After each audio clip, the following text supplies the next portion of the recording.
ನಿನ್ ಮೇಲೆ ಆಣೆ ಇಟ್ಟು ಹೇಳ್ತಾ ಇದೀನಮ್ಮ. ಖಂಡಿತವಾಗ್ಲೂ ನಾನು ಸಾಕ್ಷಿಗೆ ಆಕ್ಸಿಡೆಂಟ್ ಮಾಡಿಲ್ಲಮ್ಮ. ಅಮ್ಮ ನನ್ನ ಮಾತು ನಂಬಮ್ಮ. ಕರ್ಕೊಂಡು ಹೋಗೋಂದೆ. ನನ್ನ ಮಾತು ನಂಬಮ್ಮ.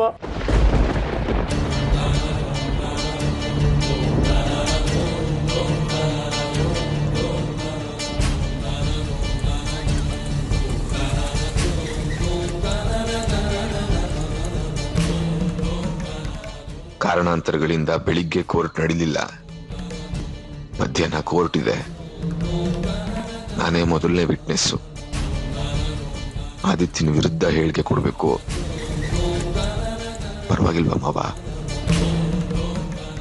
ಇದೇನು ರಂಜಿತ್ ಹೀಗೆ ಕೇಳ್ತಾ ಇದ್ದೀರಾ? ನಾಳೆ ಫಸ್ಟ್ ಹೇಳಿಕೆ ಕೊಡ್ತಿರೋದು ನೀವೇ ಅಂತ ನನಗೂ ಗೊತ್ತು. ಇದಕ್ಕಿದ್ದಾಗ ಈ ಪ್ರಶ್ನೆ ಯಾಕೆಂದ್ರೆ ನಿಮ್ಮ ಮತ್ತೆ ಅತ್ತೆ ಮತ್ತಿದ್ದ ಸಂಬಂಧ ಏರ್ಪೇರಾಗತ್ತಲ್ಲ ಮಾವ, ಅದಕ್ಕೆ. ಅಂದ್ರೆ ನಿಮ್ಮ ಮಾತಿನ ಅರ್ಥ? ನಾನು ಆದಿತ್ಯನ ವಿರುದ್ಧ ಹೇಳಿಕೆ ಕೊಡಬೇಕು. ಆಮೇಲೆ ನೀವು ಅದನ್ನೇ ಹೇಳ್ಬೇಕಾಗತ್ತೆ. ಅತ್ತೆ ಕೂಡ ನಿಮ್ಮನ್ನೇ ಫಾಲೋ ಮಾಡ್ಬೇಕಾಗತ್ತೆ. ಆಮೇಲೆ ಆದಿತ್ಯ ಜೈಲಿಗೆ ಹೋದ್ರೆ ಅವನ್ನ ಜೈಲಿಗೆ ಕಳ್ಸೋದಕ್ಕೆ ನಾವೇ ಕಾರಣ ಅಂತ ಅತ್ತೆ ನಿಮ್ಮಿಂದ ದೂರ ಆಗ್ಬಿಟ್ರೆ ಏನ್ ಮಾಡೋದು ಮಾವ?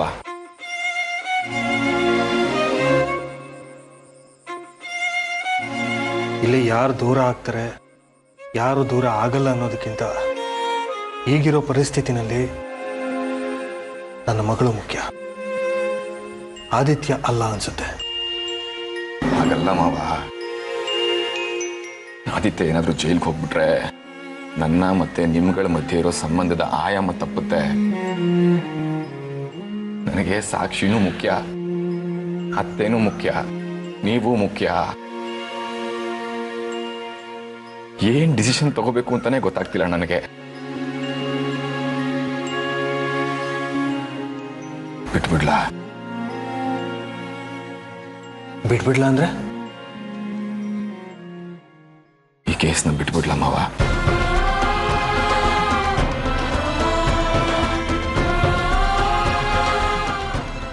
ನನ್ಗೆ ಯಾಕೋ ಈ ಸಮಯದಲ್ಲಿ ಇದೇ ಸರಿಯಾದ ನಿರ್ಧಾರ ಅನಿಸ್ತಾ ಇದೆ ಮಾವ.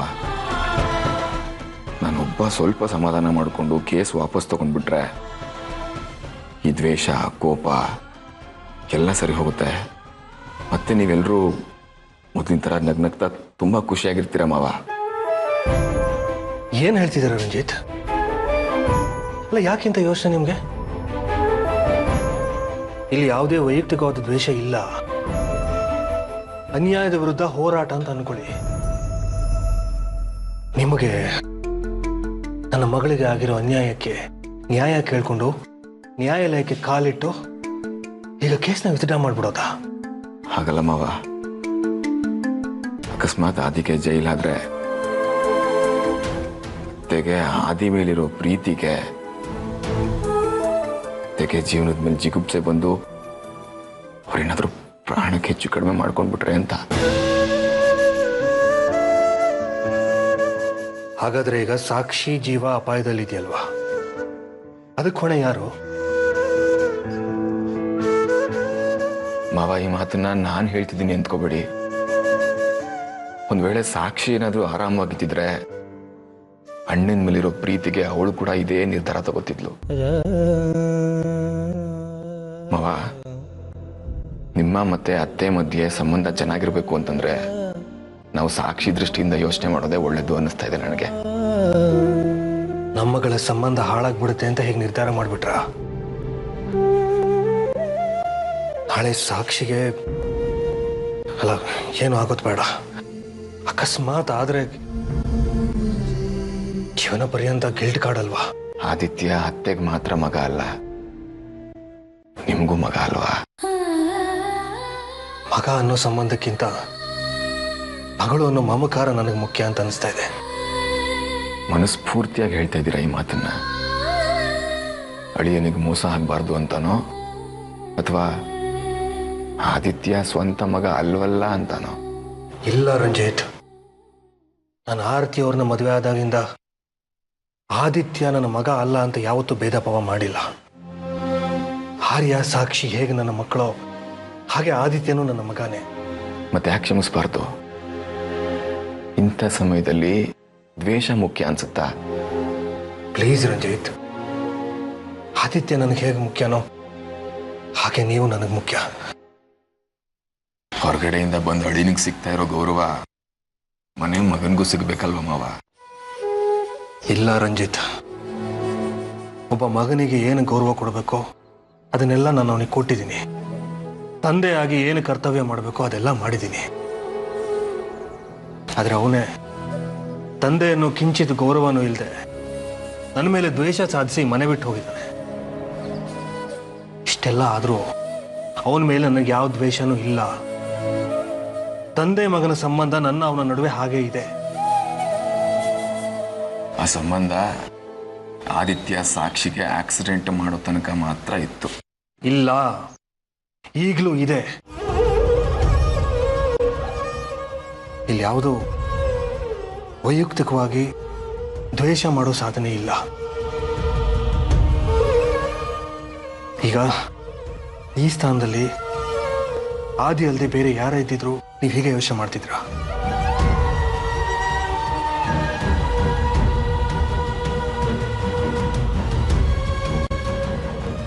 ಹೆಜ್ಜೆ ಮುಂದಿಟ್ಟಿದ್ದೀರಾ. ಯಾವುದೇ ಕಾರಣಕ್ಕೂ ಹಿಂದೆ ಸರಿಯೋ ನಿರ್ಧಾರ ಮಾಡಬೇಡಿ.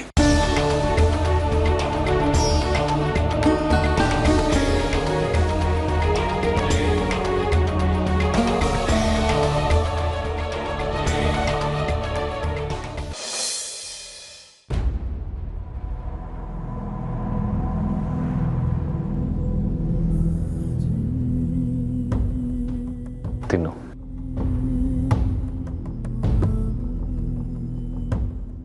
ಸಾಯೋ ಜೀವಕ್ಕೆ ನೀರು ಬಿಡೋ ಅಗತ್ಯ ಇಲ್ಲ ಕಣೋ ಆರ್ಯ. ನನಗೆ ನಿನ್ನ ಊಟ ಬೇಡ. ಇವತ್ತು ಮಧ್ಯಾಹ್ನ ಕೋರ್ಟ್, ಅಲ್ಲಿ ವಿಚಾರಣೆ. ಅಲ್ಲಿನ ಅಪರಾಧಿ ಅಂತ ಪ್ರೂವ್ ಆದರೆ ಪರಪ್ಪನ ಅಗ್ರಹಾರಲ್ಲಿರ್ತೀಯ. ಇವಾಗ ನಾವು ಯಾರೂ ಊಟ ತಂದ್ಕೊಡೋದಕ್ಕಾಗಲ್ಲ ಕಣೋ. ಏನೋ ಇಷ್ಟು ದಿನ ಅಣ್ಣ ಅನ್ನೋ ಕನಿಕರ ಇತ್ತು. ಕೊನೆ ಸಲ ನಿನಗೆ ಊಟ ತಂದ್ಕೊಡೋಣ ಅನ್ನಿಸ್ತು. ತಗೋ. ಅಣ್ಣ ಅನ್ನೋ ಕನಿಕರ ಚೆನ್ನಾಗಿದೆ ಕಣೋ. ಬಣ್ಣದ ಮಾತಿಗೆ ಭಾವನೆಗಳ ಸ್ಪರ್ಶ. ಸುಳ್ಳನ್ನೇ ಸತ್ಯ ಅಂತ ನಂಬಿ ನನ್ನ ಸಾವಿನ ಮನೆ ಕಳಿಸ್ತಾ ಇದೆಯಾ? ನನ್ನ ಭಾವನೆಗಳಿಗೆ ಬೀಗ ಹಾಕಿ ಅಣ್ಣ ಅನ್ನೋ ಮಮಕಾರಕ್ಕೆ ಮುಳ್ಳು ಚುಚ್ಚೋ ಪ್ರಯತ್ನ.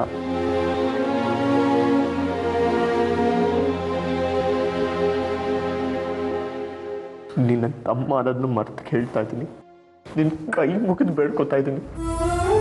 ಸತ್ಯವಾಗ್ಲೂ ಹೇಳ್ತೀನಿ ಕಣೋ, ನಾ ಸಾಕ್ಷಿಗೆ ಆಕ್ಸಿಡೆಂಟ್ ಮಾಡಿಲ್ಲ. ನನ್ನ ನಂಬೋ. ಮುಚ್ಚೋ ಬಾಯಿ.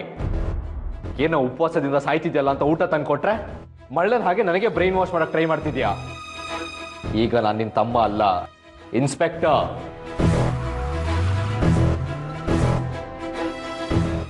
ನೀನು ಇನ್ಸ್ಪೆಕ್ಟರ್ ಆಗಕ್ಕೂ ಮುಂಚೆ ಸಾಕ್ಷಿ ಹೇಗೆ ನನ್ನ ತಂಗಿನೋ ಹಾಗೆ ನೀನು ನನ್ನ ತಮ್ಮ ಕಣೋ. ಅದನ್ನ ಮರಿಬೇಡ. ಅವಳು ನಿನ್ ತಂಗಿ ಆಗಿರೋ ತಪ್ಪಿಗೆ ಇವತ್ತು ಸಾವಿನ ಮನೆ ಬಾಗ್ಲು ತಟ್ತಿರೋದು. ಎಷ್ಟು ಪ್ರೀತಿ ಇಟ್ಕೊಂಡಿದ್ಲು ನಿನ್ ಮೇಲೆ ಅಂತವಳನ್ನ. ಇಲ್ಲ ಕಣೋ ಆರ್ಯ, ನಾನು ನಿಜ ಹೇಳ್ತಾ ಇದ್ದೀನಿ. ಸಾಕ್ಷಿಗೆ ನಾನು ಆಕ್ಸಿಡೆಂಟ್ ಮಾಡಿಲ್ಲ ಕಣೋ. ಕಣ್ಣಾರೆ ಕಂಡ್ರು ಇಲ್ಲ ಅಂತ ವಾದಿಸ್ತಿದ್ಯಲ್ಲೋ. ನೀನು ಅಮ್ಮ ವಾಪಸ್ ಮನೆಗೆ ಬಂದಾಗ ನಾವೆಲ್ಲರೂ ಎಷ್ಟು ಸಂತೋಷವಾಗಿರ್ತೀವಿ ಅಂತ ಕನ್ಸು ಕಟ್ಕೊಂಡಿದ್ದೆ. ನಮ್ಮ ಫ್ಯಾಮಿಲಿ ಥರ ಯಾವ ಫ್ಯಾಮಿಲಿನೂ ಇರಲ್ಲ. ಈಗ ನಮ್ಮ ಕೂಡ್ ಕುಟುಂಬ, ಅಲ್ಲಿ ಸಾಕ್ಷಿ ಮಕ್ಕಳು, ನಿನ್ನ ಮಕ್ಕಳು, 1000 ಕನ್ಸು ಕಟ್ಕೊಂಡಿದ್ದೆ. ಇನ್ನೊಬ್ಬನ ಹಠ, ಕೋಪ, ದ್ವೇಷದಿಂದ ನಮ್ಮ ಸಂಸಾರನೇ ಹಾಳಾಗೋಯ್ತು. ಅಮ್ಮ ಅಷ್ಟು ಒಳ್ಳೆಯವ್ರು ಕಣೋ. ಅಂಥವ್ರ ಹೊಟ್ಟೆಯಲ್ಲಿ ನೀನು ಹುಟ್ಟಿದ್ಯಲ್ಲ, ಹೇಗೋ ಬಂತ ಆ ಬುದ್ಧಿ ನಿನ್ಗೆ. ಮನುಷ್ಯ ಆಗೋದಕ್ಕೆ ನಾಲಾಯಕು. ರಾಕ್ಷಸ ಹುಡ್ಬೇಕಿತ್ತು ನೀನು. ಈ ರೀತಿ ಚುಚ್ಚು ಮಾತಾಡ್ಬೇಡ ಕಣೋ ಆರ್ಯ. ನಾನ್ ಕೋಪಿಸ್ತಾ ಇರ್ಬೋದು, ಹಾಗಂತ ನನ್ನ ತಂಗಿ ಜೀವಕ್ಕೆ ಆಪತ್ತು ಕೊಡೋಷ್ಟು ಕಟುಕ ಅಲ್ಲ ಕಣೋ. ನಂಬೋ. ನಿನ್ ಮೊಸಳೆ ಕಣ್ಣೀರಿಗೆ ನಾನು ಕರಗಲ್ಲ ಕಣೋ. ಅಮ್ಮ ನಿನ್ನ ಮುಂಚೆ ನಂಬ್ತಿದ್ರು, ಆದ್ರೆ ಈಗ ಕೂಡ 3 ಕಾಸಿಗೆ ಬೆಲೆ ಕೊಡಲ್ಲ ನಿನ್ನ ಮಾತಿಗೆ. Good bye for ever.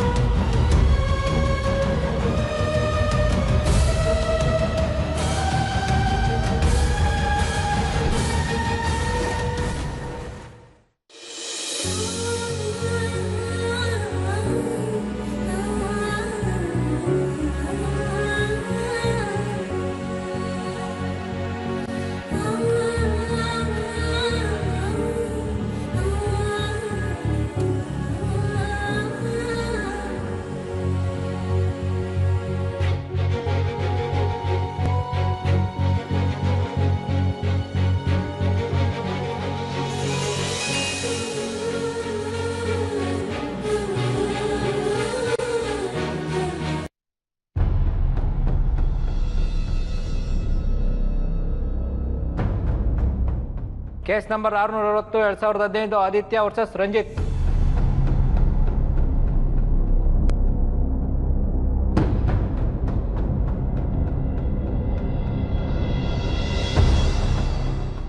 Your honour, ಈ ಕೇಸು ಸ್ವಲ್ಪ ವಿಚಿತ್ರವಾದ್ದು. ಆರೋಪಿ ಸ್ಥಾನದಲ್ಲಿರೋ ಆದಿತ್ಯ ಅನ್ನೋ ವ್ಯಕ್ತಿ ತನ್ನ ತಂಗಿ ಮೇಲೆ ಆಟೋ ಹತ್ತಿಸಿ ಕೊಲೆಗೆ ಪ್ರಯತ್ನ ಪಟ್ಟಂತಹ ಹೃದಯ ವಿದ್ರಾವಕ ಘಟನೆ ಇದ್ದವು. ಆದುದರಿಂದ ತಾವುಗಳು ಈ ಕೇಸನ್ನ ಕೂಲಂಕಷವಾಗಿ ಪರಿಶೀಲಿಸಬೇಕೆಂದು ಕೇಳ್ಕೊಳ್ತೇನೆ. ಪ್ರೊಸೀಡ್. ಸ್ವಾಮಿ, ಕೋರ್ಟ್ಗೆ ಸಾಕ್ಷಿಯವರೇ ಬರಬೇಕಾಗಿತ್ತು. ಆದರೆ ಆರೋಪಿ ಆದಿತ್ಯ ಆಟೋದಿಂದ ಗುದ್ದಿದ ರಭಸಕ್ಕೆ ಅವರು ಪ್ರಜ್ಞಾಹೀನರಾಗಿದ್ದಾರೆ. ಆದುದರಿಂದ ಅವರು ಕೋರ್ಟ್ಗೆ ಬರಲು ಸಾಧ್ಯವಾಗ್ತಾ ಇಲ್ಲ. ಆದಿತ್ಯ ಅವರು ತನ್ನ ತಂಗಿಯ ಮೇಲೆ ಆಟೋ ಹತ್ತಿಸಲು ಮುಖ್ಯ ಕಾರಣ ಸಾಕ್ಷಿಯವರ ಹಸ್ಬೆಂಡ್ ಆದ ರಂಜಿತ್ ಮೇಲಿನ ಹಳೆ ದ್ವೇಷ.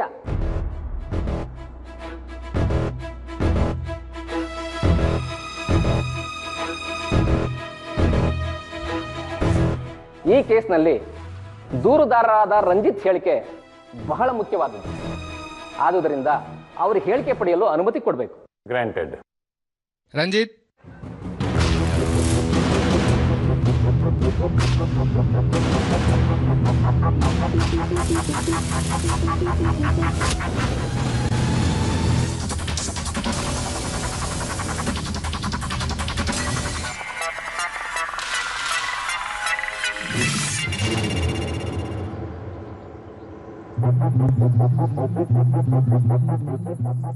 ಸತ್ಯವನ್ನು ಹೇಳುತ್ತೇನೆ, ಸತ್ಯವನ್ನು ಬಿಟ್ಟು ಬೇರೇನು ಹೇಳುವುದಿಲ್ಲ. ನಿಮ್ಮ ಹೆಸರೇನು? ರಂಜಿತ್. ಸಾಕ್ಷಿಯವರೆಗೂ ನಿಮ್ಗೂ ಏನು ಸಂಬಂಧ?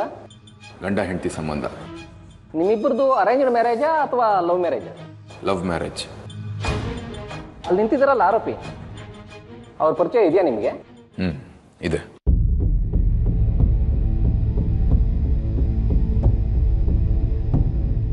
ನಿಮ್ಮ ಸಾಕ್ಷಿಯ ಮದುವೆ ಮುಂಚೆನೇ ಈತನ ಪರಿಚಯ ಇತ್ತು ಅಥವಾ ಮದುವೆ ಆದ್ಮೇಲೆ? ನಾನು ಸಾಕ್ಷಿನ ಪ್ರೀತಿ ಮಾಡಕ್ ಶುರು ಮಾಡಿದಾಗಿಂದ ಇವ್ರನ್ನ ನೋಡಿದ್ದೀನಿ. ನಾನು ಸಾಕ್ಷಿನ ಪ್ರೀತಿಸೋದು ಇವ್ರಿಗೆ ಇಷ್ಟ ಇರಲಿಲ್ಲ. ಆ ಕಾರಣಕ್ಕೆ ನನ್ನ ಮೇಲೆ ಒಂದು ಸರ್ತಿ ಹಲ್ಲೆ ಕೂಡ ಮಾಡಿದ್ರು. ಬರೀ ಪ್ರೀತಿ ಮಾಡಿದಕ್ಕೆ ಹಲ್ಲೆ ಮಾಡಿಬಿಟ್ರ ಅಥವಾ ಬೇರೆ ಏನಾದರೂ ಕಾರಣ ಇದೆಯಾ? ನಿಮ್ಮಿಬ್ರು ಮಧ್ಯೆ ದ್ವೇಷ ಬೆಳೆಯೋದಕ್ಕೆ ಏನೇನ್ ಕಾರಣ ಇದೆ? ಸ್ವಲ್ಪ ಡೀಟೇಲ್ ಆಗಿ ಹೇಳಿಯಪ್ಪ. ನಾನು ಒಂದು ಸ್ಕೂಲಲ್ಲಿ ಟ್ರಸ್ಟಿ ಆಗಿದ್ದೆ. ಅಲ್ಲಿ ಸಾಕ್ಷಿ ಪರಿಚಯ ಆಯಿತು. ಪರಿಚಯ ಪ್ರೀತಿಗೆ ತಿರುಗ್ತು. I love you so much. ನಾವು ಒಬ್ಬರನ್ನೊಬ್ಬರು ಪ್ರಾಣಕ್ಕಿಂತ ಹೆಚ್ಚಾಗಿ ಪ್ರೀತಿಸಕ್ಕೆ ಶುರು ಮಾಡಿದ್ವಿ. ಆ ವಿಷಯ ಇವ್ರಿಗೆ ಗೊತ್ತಾಗಿ 2 ಸರ್ತಿ ನನ್ನ ಮೇಲೆ ಹಲ್ಲೆ ಮಾಡಿ ನನ್ನ ತಂಗಿಯಿಂದ ದೂರ ಇರುವಂತ ವಾರ್ನ್ ಮಾಡಿದ್ರು.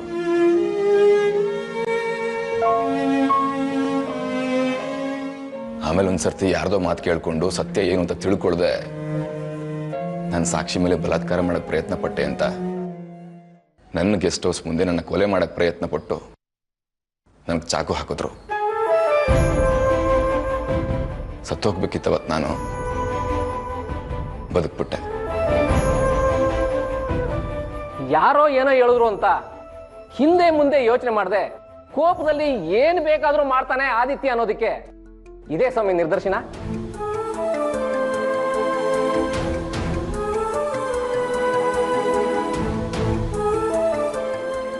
ನಿಮ್ಮ ಮದುವೆ ಆದ್ಮೇಲೂ ಆದಿತ್ಯ ನಿಮ್ಮ ಮೇಲೆ ದ್ವೇಷ ಮುಂದುವರ್ಸದ್ನಾ? ಹೌದು, ಮನೆಯವರ ವಿರೋಧ ಕಟ್ಕೊಂಡು ನಾನು ಸಾಕ್ಷಿ ಮದುವೆ ಆದ್ವಿ. ಮನೆಯವರು ಒಪ್ಪಿಗೆ ಪಡೆದೆ ನಾನು ಸಾಕ್ಷಿನ ಮದುವೆ ಆಗಿದ್ದಕ್ಕೆ ಆದಿತ್ಯನಿಗೆ ನನ್ನ ಮೇಲಿನ ಕೋಪ ಮೊದಲಿಗಿಂತ ಜಾಸ್ತಿ ಆಯ್ತು. ಯಾಕೆ ಕೋಪ ಜಾಸ್ತಿ ಆಯ್ತು ಅಂತಂದ್ರೆ ಆದಿತ್ಯ ಸಾಕ್ಷಿಗೋಸ್ಕರ ಇನ್ನೊಂದು ಹುಡುಗನ್ ನೋಡಿದ್ದ. ಸಾಕ್ಷಿಯ ಹುಡುಗನ್ನ ಮದುವೆ ಮಾಡ್ಕೊಳ್ಳಿಲ್ಲ ಅನ್ನೋ ಕಾರಣಕ್ಕೆ ನಾನು ಸಾಕ್ಷಿನ ಮದುವೆ ಆದ್ಮೇಲೆ ನನ್ನ ತಂದೆಯಿಂದ ದೂರ ಆಗಿ ಸ್ವಂತ ಬಿಸ್ನೆಸ್ ಮಾಡಬೇಕು ಅಂತ ಅಂದ್ಕೊಂಡೆ.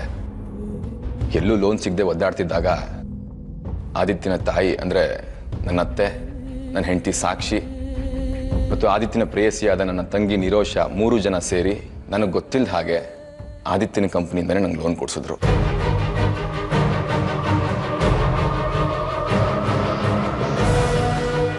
ನನಗೆ ಲೋನ್ ಕೊಡಿಸಿದ ವಿಷಯ ಹೇಗೋ ಆದಿತ್ಯನಿಗೆ ಗೊತ್ತಾಯ್ತು. ಎಲ್ಲರೂ ಸೇರಿ ತನಗೆ ಮೋಸ ಮಾಡಿದ್ದಾರೆ ಅನ್ನೋ ಕಾರಣಕ್ಕೆ ತನ್ನ ತಾಯಿ ಸಾಕ್ಷಿ ತನ್ನ ಪ್ರೇಯಸಿಯಾದ ನನ್ನ ತಂಗಿ ನಿರೋಷನ ಮದುವೆ ಮಂಟಪದಲ್ಲಿ ಬಿಟ್ಟು ಹೋಗಿ ನನ್ನ ತಂಗಿ ಭವಿಷ್ಯ ಹಾಳು ಮಾಡ್ದ ಸರ್ ಇವನು.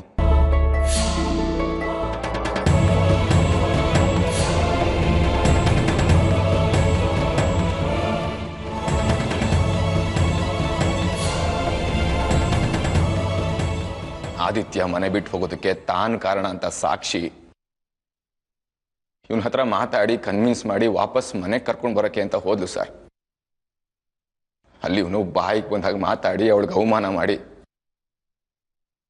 ಅವಳ ಆತ್ಮಹತ್ಯೆ ಪ್ರಯತ್ನಕ್ಕೆ ಕಾರಣ ಆದ ಸರ್ ಇವನು.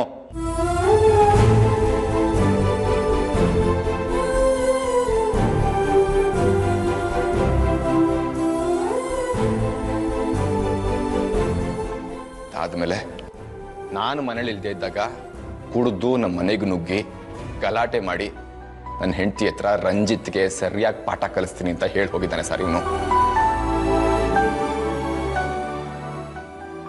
ನನ್ನ ಹೆಂಡತಿಗೆ ಆಕ್ಸಿಡೆಂಟ್ ಆಗಿದ್ದ ದಿವಸ ದೇವಸ್ಥಾನದಲ್ಲಿ ಗಣಪತಿ ಹೋಮ ಪೂಜೆ ಇಟ್ಕೊಂಡಿದ್ವಿ ಸರ್. ನಮ್ಮ ಅತ್ತೆ ನನ್ನ ತುಂಬಾ ಕೇಳ್ಕೊಂಡ್ರು ಅಂತ ನನ್ನ ಆದಿತ್ಯನ ಮಧ್ಯೆ ಎಷ್ಟೇ ಭಿನ್ನಾಭಿಪ್ರಾಯ ಇದ್ರು ಎಲ್ಲವನ್ನೂ ಮರೆತು ಆದಿತ್ಯನ ಪೂಜೆ ಕರಿಬೇಕು ಅಂತ ಅವ್ರ ಮನೆಗೆ ಹೋಗಿದ್ವಿ. ಅವ್ರ ತಾಯಿ ಎದುರುಗಡೆ ಇದ್ದಾರೆ ಅನ್ನೋ ಜ್ಞಾನ ಕೂಡ ಇಲ್ಲದೆ ನನ್ನ ಮೇಲೆ ಹಲ್ಲೆ ಮಾಡಿ ಕತ್ತಿನ ಪಟ್ಟ ಹಿಡಿದು ಆಚೆ ಹಾಕ್ದ ಸರ್.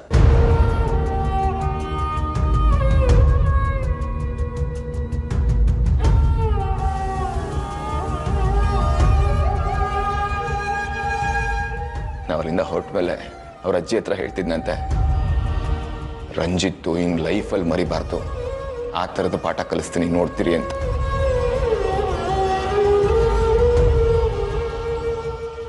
ಅವ್ರು ನನ್ಗೆ ಅದನ್ನ ಹೇಳಿದ್ರು ಸರ್. ಅವತ್ತು ಆ ಮಾತಿನ ಅರ್ಥ ನಂಗೆ ಅವತ್ತು ಗೊತ್ತಾಗ್ಲಿಲ್ಲ. ಅವನ ಉದ್ದೇಶ ನನ್ನ ಹೆಂಡ್ತಿನ ಕೊಲ್ಲೋದಾಗಿರುತ್ತೆ ಅಂತ ನನ್ಗೆ ಸರ್ ಗೊತ್ತಾಗ್ಬೇಕು.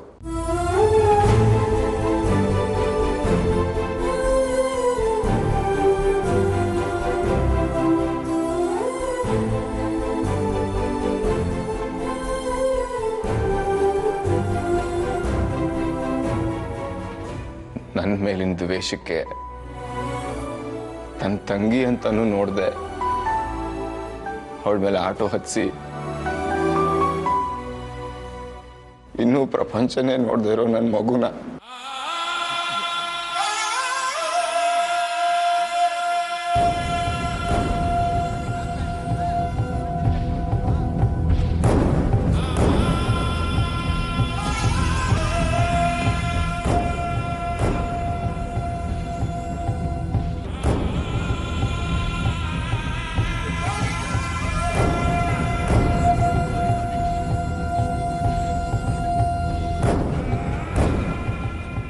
ಹಾಸ್ಪಿಟ್ಲಲ್ಲಿ ಸರ್